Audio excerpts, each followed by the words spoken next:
ভোর থেকে গভীর রাত চাঁদপুরের কামারপাড়ায় হাতুড়ি পেটার শব্দে এখন ঘুম ভাঙে স্থানীয়দের।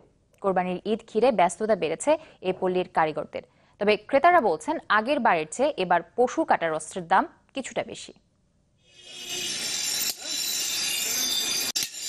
হাতুড়ি পেটার শব্দ আর পাথরে শান দেয়ার আগুনের ফুলকি। কোরবানির ঈদ সামনে রেখে ব্যস্ত সময় কাটছে চাঁদপুরের কামারপাড়ায়। পশু জবাই থেকে মাংস কাটা সবকিছুতে প্রয়োজন নানা যন্ত্রপাতি, তাই ক্রেতাদেরও আনাগোনা বাড়ছে কামারপাড়ার দোকানগুলোতে।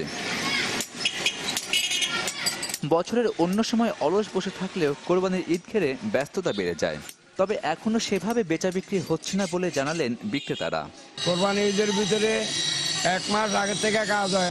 অনেকে পছন্দ সহিত দা ছুরি শ্রেণী বডি দা তৈরি করে। অর্ডার মোটামুটি আছে, গতবারের চাইতে তুলনামূলকভাবে কম। এবার বিভিন্ন বটি বিক্রি হচ্ছে 300 থেকে 700 টাকায়।